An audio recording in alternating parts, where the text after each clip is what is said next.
Welcome to the Digible Dudes podcast. I'm David. I'm Reid. I know we've been doing this a lot, Reid. We've passed, I think we're on month 13 of this, and we're like episode I don't know, 60 or 70 or something. But for a second, when you asked me to do the intro, I like blanked on how do we do this? Where's my script? Yeah, well, we rotated like the first 10 episodes, but you got so good at it and it's not my favorite thing to do, so it just became automatic. And then I feel like you just I can close my eyes and hear what you typically at least start off saying, and then we usually get a little off path, but yeah, it's funny to hear you freeze up. Yeah. Well, anyways, today, the newsletter folks, the digital newsletter folks were asking us for some content around end of year transition since, they're working on a newsletter for the end of 2020 here. So we thought it'd be great to pull Isobel in, who's, I think, yeah, she was the first hire on the client services team underneath Nicole. So she's been with us probably 3 years at this point, just to see what she would recommend for different portfolios as they move from 20 into 21. So today we end up hitting on some budget stuff, some optimization stuff, some setting up proper tests, things like that. And I feel like we only had one tangent, which, well, maybe we had two tangents. I mean, that's usually my favorite part of the podcast, but I'm a little sad we didn't get the three tangents. We were behaving, with Isabel. We're trying to be good. Yeah, over under. I would, been never pick under two, or under three, even for that matter. Yeah, under three tangents.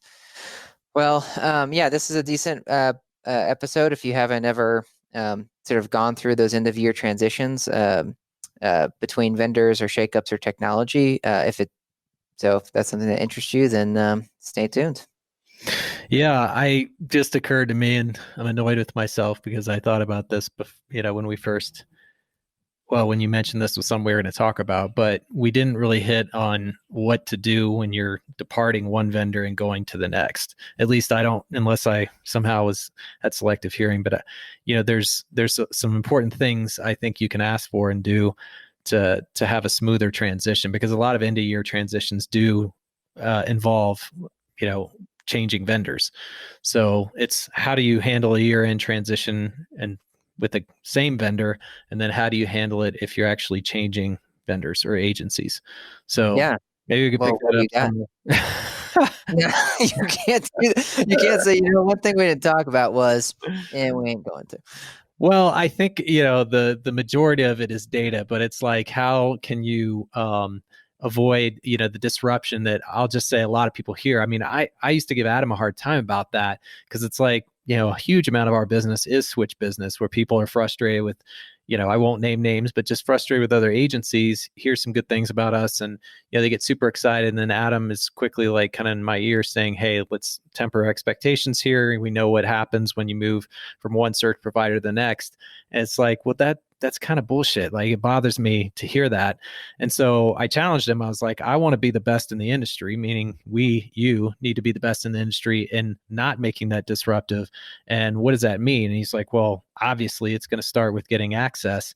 It's like, access to what? And another Captain Obvious here, but their AdWords, like their campaign, just their campaign builds are really valuable, as well as any other platforms, creative, basically as much as we can absorb, the better. And a lot of vendors, as you were talking about playing nice, don't necessarily enable that. But if I'm the client, I demand it. I don't say, hey, could you? It's like, that's my data. I've been paying you. Like, I expect you to give any and all access to this new vendor so that they can be set up for success. And ironic enough, or coincidental enough, it's exactly what everybody's talking about right now with, the political transition. Biden is not getting any of the access, the documents, anything that he would normally get. And people are concerned, even on both sides, about how problematic and disruptive this could be to a transition between two administrations. So slightly smaller scope here, but I think that it's relevant, to think about that. Yeah, I think like some really easy ones that clients could look at, and it feels like are surprises to a lot of our clients, but is analytics set up properly? Like, do you guys own the analytics account, or does the agency or vendor that you were with before? If you own it, did that agency or vendor use the default view, or did they set up their own view with their own goals? Right. And then to your point, Reid, like, was AdWords connected to that account prior to the analytics account? Because a lot of vendors won't be comfortable giving out view access to even AdWords, but they are comfortable connecting it to analytics. And Google has made some updates over the last 4 months to where analytics shows a little bit more data when AdWords is connected than it used to. So there could be some value there for the new agency. So I'd say, like, at the minimum, I would double check who owns analytics, who set it up, what view is it in, are there any weird goals or things that can be cleaned up. So that would be one of those requests or demands you should make to your other vendors. Like, I would like you to remove any goals that you have not been using or that aren't applicable anymore. Because a lot of times there's a lot of just garbage in there where it's like, well, this was set up, but it didn't really work. So we stopped using it, but it never got deleted. So that way they leave the proper goals in place, but kill any sort of, like, shells that were there. And then I'd say more of like a really nice to have is obviously if they can give you a raw export of the account. So we'll stick with AdWords, but can they give you a raw export of that account? If it's Facebook, hopefully they built that in your own business manager, so you have access to all the prior stuff that they've done, and then that way your new agency could do just some looking to see like what has been tested previously. That way if they don't rerun the same test that was just done last quarter or something of that nature. Totally.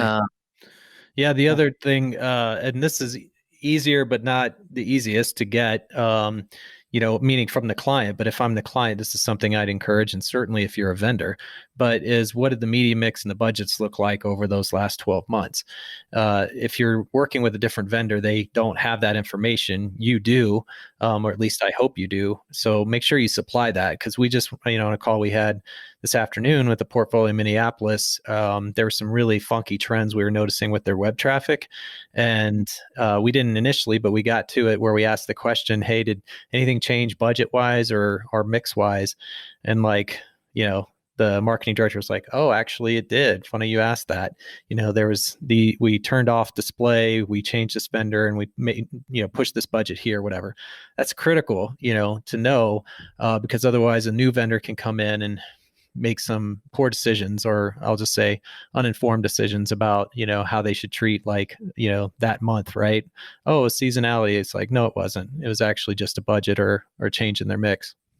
I love that thing that you just said. Basically, a lot of our clients don't have budgets easily accessible where they can give like historical budgets to a new vendor. So make the exiting vendor give that to you. It should be dead simple, right? In January, we spent what, right? And just go from there.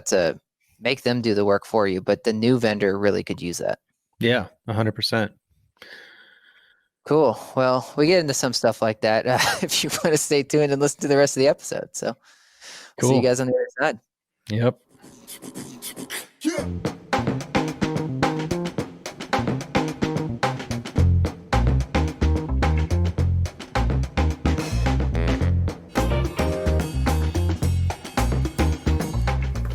Okay, Isobel. So today is November 13th, 2020. It's a Friday the 13th. Reid, I didn't realize that. Yeah, I was 2 seconds from saying that. So yeah, Friday the 13th. That's correct. Is there anything like, do your daughters do anything weird? Like, I feel like your family gets into stuff like this from time to time.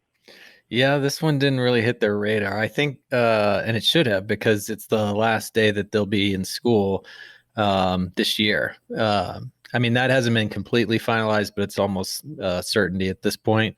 So they made it 12 weeks, which is a lot further than we thought they would. So they're pretty bummed. I think the twins had movie day, I'll say. They got to watch movie. I think they both did like The Sandlot or something, which is one of my favorites.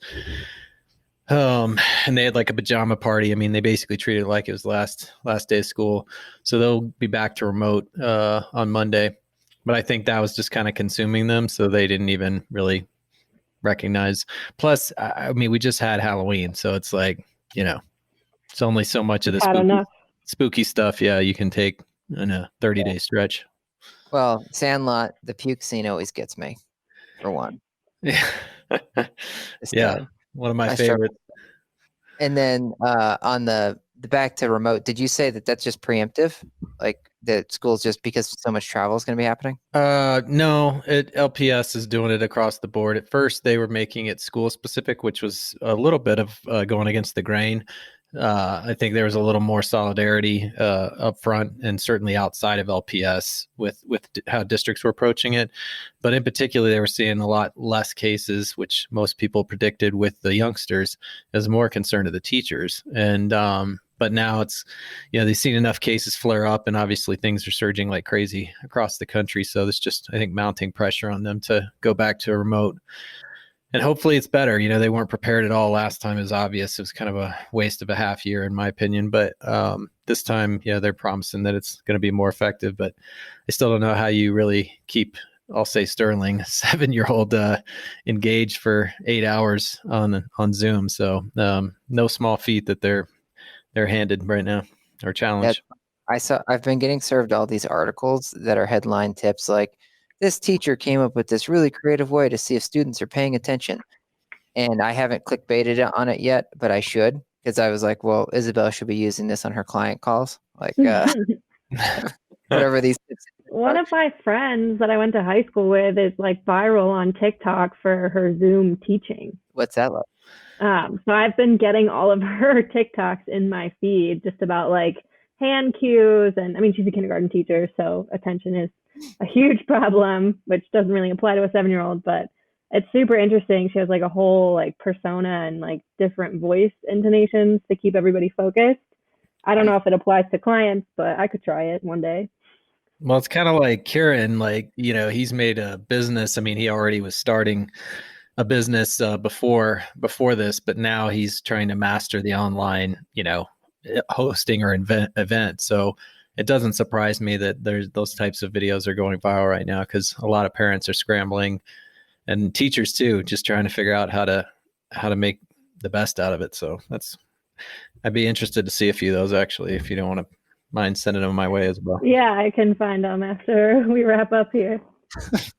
Well, the reason we're talking on Friday the 13th is because we're coming up into obviously the middle of Q4, and many clients or folks in the industry are making some sort of transition that's happening between, it always happens end of year transition. So from December 2020 to January of 21, there's usually tech changes, vendor changes, campaign updates, or technology, change or whatever. And we just thought it'd be great to have you on, Isobel, to talk through some of those changes and what people should really be aware of, or just keep front of mind as they turn the calendar. So I'm not sure where you want to dive in, Isobel, but I feel like the world is your oyster here. It is truly my oyster. I mean, there's a lot of elements that go into end of year. I mean, the one that I think really, I guess, taps the iceberg that is end of year transition is just like holiday impact, both like in our time. Like, I'm planning on taking some time off for Christmas to stay at home, but I'm not going to be working a lot of December. So to transition something in general is going to take a ton of time. And with the holiday element, like just making sure it doesn't get ahead of you. I think as much as we try, a lot of the times we forget about that part. So, I mean, the transition piece, I'm glad we're talking about it in November, because I think the earlier you start, the better you are set up for success. Yeah, I mean, we've been impacted by that before, where we make a plan like, oh, we just need 2 weeks to get this done, but those 2 weeks are the last 2 weeks of the year, and nobody's really functioning at full capacity, and thus it puts us, already behind on launch. In fact, I think, Reid, we were just planning some product development just around that same issue. Trying to be smart about it this time. Yeah, right. So that's that.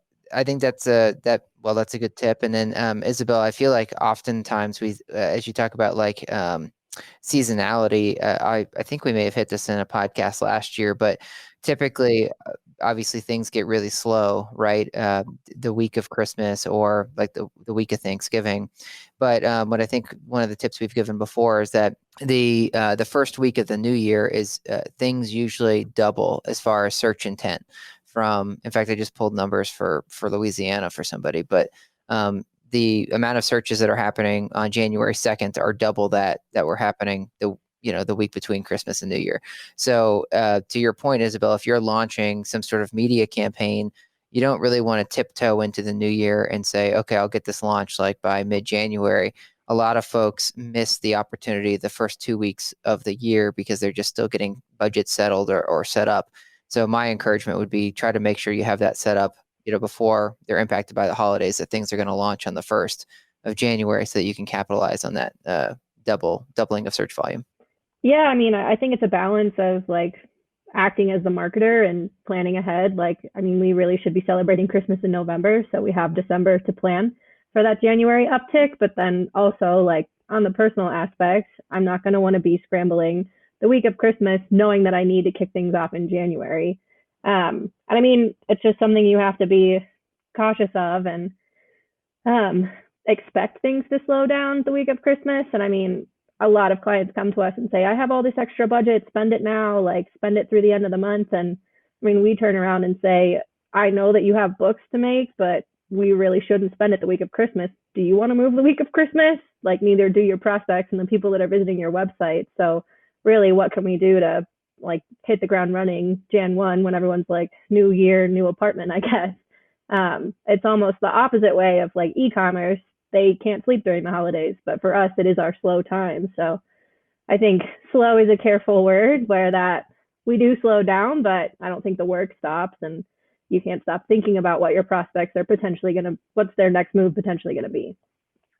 So what should clients be doing today with their vendors to kind of get in front of this? Are there certain things like, I don't know, that you think would give them a leg up, or a way they should be handling the new year better? I've got some of my own, but I'm just wondering if, based on that, you've seen this story 2 or 3 times now in apartments, what you would be telling people.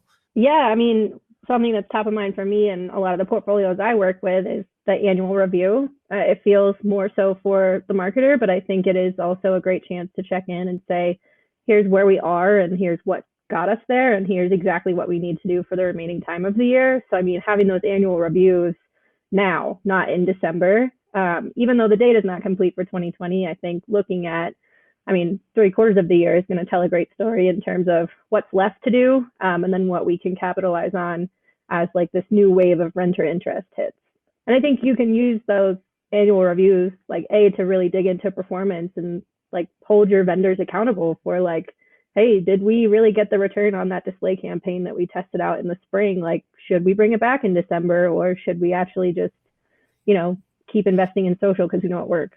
Yeah, I think I agree with you completely. In a normal, I guess, time, like normal year, we just got off the call, with Kiona, and, she brought it up, and I've heard it from plenty of other clients where it's like, this is such a jacked up year.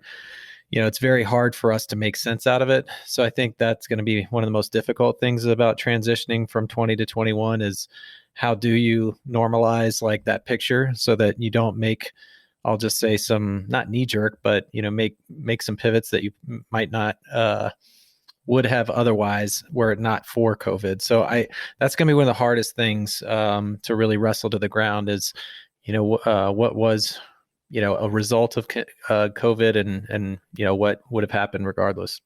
And Reid, what would you do as an operator, if you were, running one of these management companies? How would you be treating this January different than prior Januaries? Because a lot of people believe the leasing cycle was basically delayed three months, right? So do you believe it just pushes things back 3 months, and so Q1 really acts like Q4? Or, how would you treat January different than prior? Well, not as a cop out, but really, I would be leaning in heavy on the data right now. That's my point, is like, you can make some assumptions, and plenty of people probably are still kind of operating instinctually, but I think that's dangerous in a situation like this. So the hard thing is so much is changing even within COVID, meaning like, the unemployment, the stimulus, the economy, and now the election. So there's a lot of things that are causing disruption within this crisis. And so I think it makes it that much harder to determine, how to operate in Q1. So I think, to the extent you can, what I wouldn't do if I could avoid it would be, start light or pull back. I would try to be as aggressive as I could so that I could continue to learn as much as possible, and then let myself, figure out how to kind of even things or level things out the last 3 quarters of the year. Right. So it sounds like you err on the side of some people get more defensive and they like hold on to budgets, or they're just like almost wait to see what the data says before they spring. You're almost more saying front load things would be your preference, to give it a fair test or something to see how it shakes out and what the data is telling you at that point. Yeah, I would, and I'm not saying that I would. When you say front load, I don't mean that I would be spending 20,000 a month, on my search, in January. I just mean that I wouldn't be one of the ones inclined to like pull back or kind of be in a wait and see. I would try and keep things as normal, if possible, as what we're accustomed to in a Q1, and then see how that's impacting the business. I think Right. you've heard me say a million times, test responsibly, and pulling back on all your advertising or making radical changes is not testing responsibly. Right. So either keep things similar to what you've seen in the past, and see how that reacts, or I think you and I have talked about this before, but either an up or down 20%, plus minus 20% is a fair test. It's not like cutting things in half and waiting to see where things go, or doubling and see where things go. Yeah, I think so. I mean, the sentiment, and it's complicated right now, but that you're seeing, and part of at least what I've been reading is for a cause for the surge is that people are exhausted, which isn't a shock by the pandemic, and are relaxing their social distancing and, spending more time with family in small circles. Like they said before, it was like kind of bigger super spreader events, but now what's really driving it is just dinner parties, backyard get-togethers, smaller events, but happening more and more regularity. And so the point of that, though, is that it does tell you that you're probably dealing with a more inclined apartment renting, community or prospect pool, psychologically. And that, again, has consequences right now. But you also have this big news that's circulating about the vaccine, and that could be in our hands in December. And that's not going to go to the general public right away. It's going to go to healthcare providers, and it's going to go to teachers, and it's going to go to some seniors. But they are anticipating that it will be pretty widespread in supply in short order, and that could radically change things for the better. Obviously, everyone's hoping that, if nothing else, you'll see more people probably coming through the door. And so, again, I think if you're too conservative or cautious here, you could miss an opportunity in Q1. Yeah. Quick tangent, Reid. What would it have taken for you to have been one of those test subjects for the new vaccine? Oh man, a lot of alcohol. That's it. I was about to be like, no chance at all. Like, yeah, I'm not a guinea pig. Got enough drinks in me, and we started maybe talking politics or humankind. Big stuff. Then said, hey, why don't you step up? I would have said, sure. Yeah. Well, one of those other clickbait articles I got was like some guy on Fox and Friends talking about whatever his experience was like. I didn't click on it either. I don't know why Google thinks it sends me these things, but I was like, what is he going to say about that? The headline was basically like, he's going to tell you about the side effects, but he says, get it anyways, or something of that nature. So Isobel, what moving back towards, I guess Reid's talking about budgeting. So sticking on that subject for a minute, how do you recommend clients handle their vendors when maybe their budgets aren't set, or they're super squishy going into 21? Because often they're not even like completed maybe by January, even though best hope. So how should they be managing their vendors through that? Yeah, I mean, like, just to kind of backtrack a little bit to like some of Reid's comments about we can't analyze 2020 the same way we have before in that annual review. I think totally agree. Like, 2020 can't be analyzed in a vacuum because it was so, I hate to say unprecedented, but that's truly what it has been. But I mean, I think it's a combination of exactly what Reid said, like testing responsibly. Like, years and years of like multifamily seasonality data has proven true, and we will eventually get to that point. So, I mean, there is an end. I will say there is an end in sight. We just don't know when. So we have to be prepared for things to get back to normal and know exactly what to do then. And I think just overall for COVID, there's just this like inherent like learning of people that really benefits the digital world, that things are doable online, and online is becoming the preferred like method of communication, I would say. I was just on another event last night where the speaker put it really well, where it's like internet first, in real life later, which like is totally going to rock our worlds in terms of like how we budget. So, I mean, if you think internet first, I think there is some squishiness and there is some calculated risk involved in investing more for January. And I mean, as I would recommend for any client, and I think just the digital way really is just every decision is made with data. Even if the data is 2 months old and we know nothing about the vaccine yet, we at least know for the last 2 months, here's the trends, here's what we're learning, here's how to move forward. So yeah, it is going to feel squishy and it is going to feel uncertain, but I think a combination of that, what's proven true and what we know today, will set you up for success. And then I think just flexibility is proving to be the most like prominent like value that every vendor can bring to the table. I wonder like those who sign 12-month contracts with like little room to go around budget month to month, how they're going to fumble through 2021, because without a vendor who's having those conversations about, hey, I noticed this in the search trends this week. Everyone's obsessed with the election. Like we need to cool it on our spending, to be able to like pivot. I mean, week to week, but especially if you're thinking more annual budget plans, like pivot more quarterly, it's going to be a huge key for success in 2021.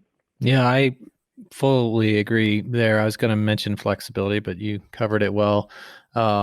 I think scenario or situational planning is super important, as they are transitioning or preparing for 2021, because it is, I think, going to be almost an equally unpredictable year. A lot of things are going to be unfolding.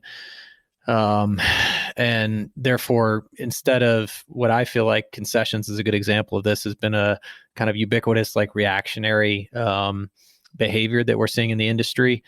Not to say that there's not some operators out there that are, saying, kind of excusing the noise, but overwhelmingly they are reacting to each other. And so a way to get in front of that is to look at a variety of different situations, climates, and I would say, that's a really interesting thing. And David, you can kind of pick it up from here, but about revenue management, how a tool or technology like that works, given the situation. And we don't know a lot, right? A lot of it's a black box, but is that tool going to be a godsend, like a savior, or is it going to be a curse in an environment like this? So I think they're really going to have to think long and hard about the different situations that they might confront in 2021. Well, it's super interesting to think about, right? Because so one thing I think is just really interesting or fun. I feel like, Reid, for a while you had gotten the word interesting removed from my vocabulary because you used to criticize, you would poke me about how often I use that word. I think I told you needed to evolve it or graduate to intriguing. I have to tell you, one of my good buddies and Verizon, funny enough, manager, who I really had a lot of respect for, a good guy. He went through the same thing. I didn't say anything to him, but he got called out for interesting. He said it constantly. And then somebody was like, try intriguing. And that became his word for like 2 years. So anyways, pardon the interruption. Yeah, go ahead. My word of the day, toilet paper, hopefully has more than 2 words. Okay. Well, anyways, I think one thing is fun is that 2020 has been a shakeup, right? So I could understand, like we all have been in the industry now for, Reid and I at six years maybe, and then Isobel, like, let's say 3. But I could understand how maybe at like, if you'd been in this marketing side of apartments for 10 years, maybe you're like, yeah, whatever, autopilot, same old. So in a way, I feel like 2020 is a fun reset where all of a sudden it's like, I don't know. I'm trying to think of that game where you used to like push on the thing and then the dice would pop up and change, but basically everything has popped around and then changed again. Thanks, Isobel. And Trouble. so now, what is it? That's it. Trouble, where you like bop around the board. Yeah. Thank you. So I feel like now everything's been shaken up, so it's a fresh look. So in ways, it's like same old probably isn't gonna work anymore, right? So I look at 21 as like, what's the new opportunity? So what has changed now that makes things different? And Reid, you also are tying it to these automated systems, right? So a lot of people have, like the advanced people we've met, either have like these gigantic spreadsheet formulas about how they're budgeting, or like on revenue management side of things, they're depending on, machine learning that's been trained against historicals and seasonality and what's required. But to your point, I don't know enough about how YieldStar does its pricing, but I might be really worried about that if I was using YieldStar and didn't understand how the algorithm is done, because it's going to work on how it was trained, right? And if it wasn't trained to look for things like this kind of shakeup, then that's a problem. So I think 21 is a super exciting time to see what else has changed. So as far as like this year-end transition topic that we're talking about, I would probably, I guess it would depend at what point I was, like if I'd been at that management company for a while and had things under control or not. But I'd start looking for other ways to be outside the box. So I might like set Q1 up more normal as per usual, and just say like, let's ride this. Of course, I'll probably be paying a lot closer attention to my rent roll. So most of my budgeting, if I want to really simplify it, I'd say, what am I willing to spend for a lease? Let's say I'm willing to spend $300 for a lease. I need to fill 10 leases. I need to spend $3,000, right? Like a really easy way to do it. Whereas a lot of people don't even think about that rent roll. But then buy myself time to look at these other outside opportunities. So, for example, I was talking to somebody pretty deeply about SEO today, and Reid, you always talk about this, but what about running a test where it's like, what if I did spend $1,000 a month on SEO? Is there opportunity there now where other people aren't looking? Like what you don't want to do is kind of what you were saying, Reid, where you have this group think or group dumb mentality where you're just following what everybody else is doing, because the real winners are the ones that do things against the grain. They're not what do things the same way. I think about, Reid, your T-shirt that you wear all the time, the Moneyball T-shirt, right? It's like for Moneyball, you don't just do things the same way that everybody else is doing. So you're looking for other areas of opportunity. Yeah, and one of the ways that I guess would guide some of those or more unearth, I'll say, some of those opportunities is context. We talk about it all the time, but as Isobel was talking about the prioritization or importance of flexibility, I think context is right, kind of 1A with that. And that very much connects with what we're talking about with the pricing strategy and stuff like that. But we're going to have a lot of folks that I think are going to unfairly, and I don't mean like with Digible specifically, but think that they're losing or that, they have problems. And you have to put that in perspective. And I'll just say a lot of vendors aren't equipped, and I'm not trying to beat our own chest, but to really supply the appropriate context. And so if I was operating right now and looking at a transition into 2021, I would be kind of seeking that out. Making sure that with the vendors I'm working with, and then if I have to go outside of that, that's invaluable right now to know what is happening in the markets and, what success really does look like, or failure for that matter. So Isobel, I don't know how you feel about this, but I'm going to rattle off a few things that I might be doing with my vendors. So one, I would probably be giving my vendors more notice than usual. So like if I knew I wasn't going to continue with a vendor, I basically err on the side of there's no time for games anymore. Like I'm not going to dance around and negotiate with people. I'm going to tell them like how it is, right? So if I'm going to lose a vendor, I'm going to tell them like, hey, we're going to be making a change in 21, just heads up, but I need your cooperation to make the transition to my new strategy the best it can be. Because we've seen a lot of folks have unclean data because they just kind of like they start with the new vendor too late and let the old vendor know too late as well, where they can't work well together to set up tracking or data or whatever needs to be done. For the new vendor, I definitely, again, give them plenty of notice and say, hey, this is coming in like 4 to 6 weeks. And thus, like, get your stuff in order, because I want to hit the ground running. But you don't want to play chicken down to the wire where they have all these people off on Thanksgiving and or on Christmas and they get sloppy about it. The other thing I'd be looking at is like, if I'm going to run a test, how do I make sure it's set up as Reid was saying, a fair test or a clean test? So try, if you can, on any of these new initiatives, try not to start off on the wrong foot where you don't even have things tracked properly. So instead of running a test in January, if that feels a little bit tight, try running the test in February. Just have January as your month to get set before you get off the line in February.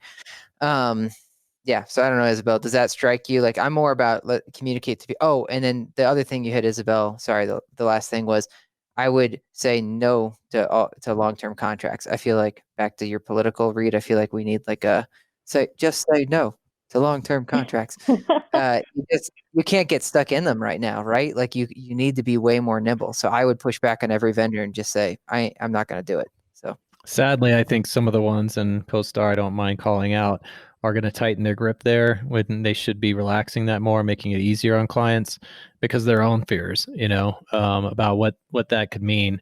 Run on the banks, as you like to say, David, but just, things could get really chaotic for them really fast if suddenly, the business model they've developed and, come to work around, for over a decades, whatever, is suddenly blown up, and they're trying to operate the way an agency like Digible does, with like search budgets, where it's like, I want to change this, I want to change that. Like, I don't think they have the infrastructure, I don't think they have the skill set to handle that.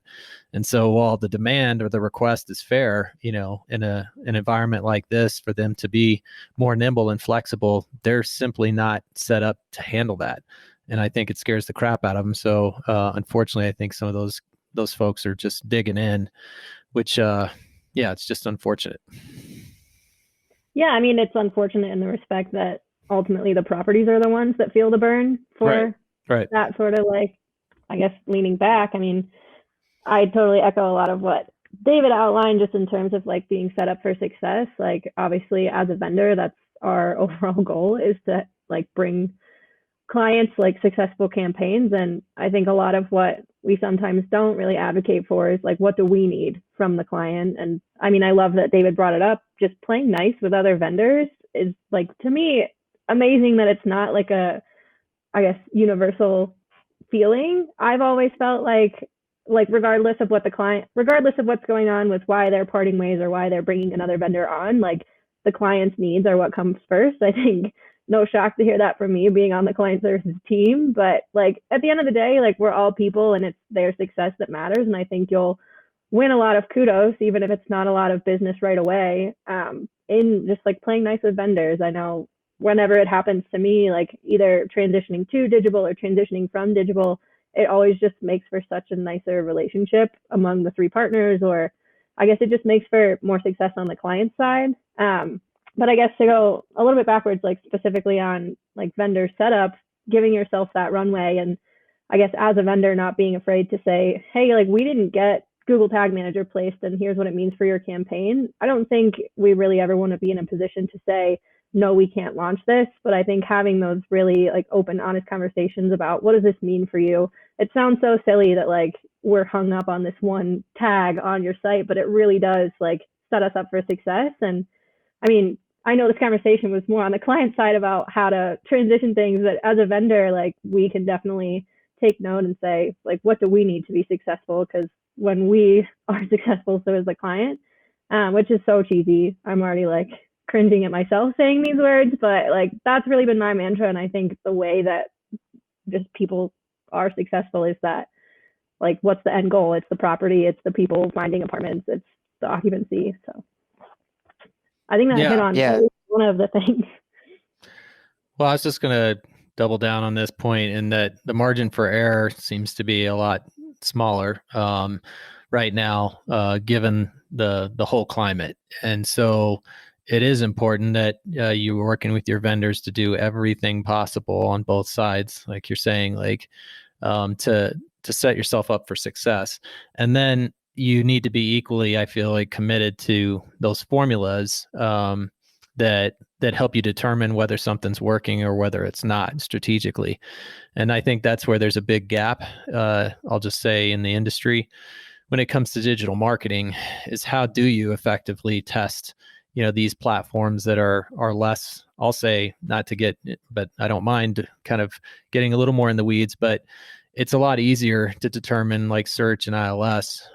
But the other, let's call it 30 to 40% of budgets right now are starting to kind of fluctuate, right? Cycle around some of these other different platforms, emerging platforms. And I don't think people have good solid formulas on how to approach that. And so, it's incumbent on the vendors to do their part, like you said, and say, hey, this is totally needed for us to do this right. But it's also important that our clients have a better handle and on how to measure this stuff. So that, I think, is just an opportunity for Digible. I mean, I think we do a good job of that already, but I think it's really important for us in 2021 to get more committed on that. Cool. Well, as my final question as we wrap up here, what do any of you have any like pro tips, or what would be your number one, I don't know, let's say hack to start the year off right? And this could be anything from as simple as a user experience tweak to like a campaign optimization or targeting thing or something. And I know I didn't prep you guys for this, but it just came to mind. So Reid or Isobel, do either of you have like I'll just call it a hack that comes to mind? I mean, my hack is less on the strategy piece, more on the like getting it done piece. I think that's where like client services, that's where my head goes, which is really just don't lose steam. We talked in the beginning about like the holidays and slowing down, and like it's an easy to get into that like, oh, we'll just get it done when it's done kind of mantra. And I mean, just don't lose steam, which is definitely a weighty statement given the work from home, given the uncertainty of what's ahead. But I think just stay committed to the mission, which is like test, learn, repeat. I think Reid said that earlier. I would say don't lose steam in your marketing efforts is my hot take for this topic, which is not that hot. Well, as fatiguing as it is, I to even say or hear, but it's over communicate, in the beginning of any year, because there is going to be a lot of initiatives, a lot of planning, and a lot of, I think, anxiety, kind of unknowns. So it's just critical that you over communicate. I also think you need to zoom out on a lot of your targeting, which would be more of a hot take. So instead of like front load or be super prescriptive, I'd be more inclined right now, like I was saying, to prepare to experiment. And that could be zooming out on the mix, not just like the targeting, but where you're really diversifying as much as you can. Again, you're going to need a partner that can support that and be really nimble with you. But I have my own questions right now, based on the last 6 months about some of the common mixes that we often work with our clients on. And I mentioned it just on, again, the call with Kiona, but, how important is YouTube this year for student housing, or how much should we be thinking about it? Whereas in the last couple of years, we haven't spent as much time there, which might surprise listeners, but, it's made sense up to this point. But that's all I'm saying is like that first month, I would be trying to zoom out on a lot of things. Yeah, I like it. Mine would be, it's like, I like what you guys are saying. I almost feel like back to basics. I also cringe when I'm saying that right now. But as we've seen, it's like when we track calls about answer rate, for example, like 40% of calls go unanswered. So I know at our company this year we spent a lot of time integrating the EOS system, the entrepreneurial operating system, and that book and system advocate that everybody has a number. So to me is like one, as you're saying, set clear goals and objectives. Give everybody some sort of number that you can like measure success by, right? And so an easy one is like any inquiry into the apartment has to be answered within 4 hours. You know how much apart that would set an apartment building from its neighbors? Like when we have looked at it, we've seen most apartment buildings have a 3-day response time on form fills or emails. It's like 3 days is insane. So imagine if you push that to 4 hours or just 24 hours. I mean, you'll be in front of everybody. And same thing on the phone calls. Like what can you, the EOS book actually gives the example, like answer every call within 3 rings. So could you do something to where you answer every call within 3 rings, or where no one spends more than 40 seconds in an IVR, right? So something where it's just capture the leads you're getting. I feel like there's a lot of waste that because the apartment industry has been good. And so they haven't been, forced to be super granular like that. But I feel like it's a very basic thing that can help give you an edge. Well, anything else that you guys want to hit before we sign off? No, other than the apartment I just moved into honors that same day response, and it's really a breath of fresh air. I guess as a renter for a hot second, like they're so on it all through the like prospecting and now as a resident. So it's possible if those out there seem like it's a pie in the sky type thing. That's cool. I feel like we're going to have to do a different episode where we'll have to ask what your journey was like now since you're in the industry. Way imagine too you did- scrutinized by myself, I guess, is my summary. All right. Well, thanks everybody for listening. We'll get out of here. See ya. Later.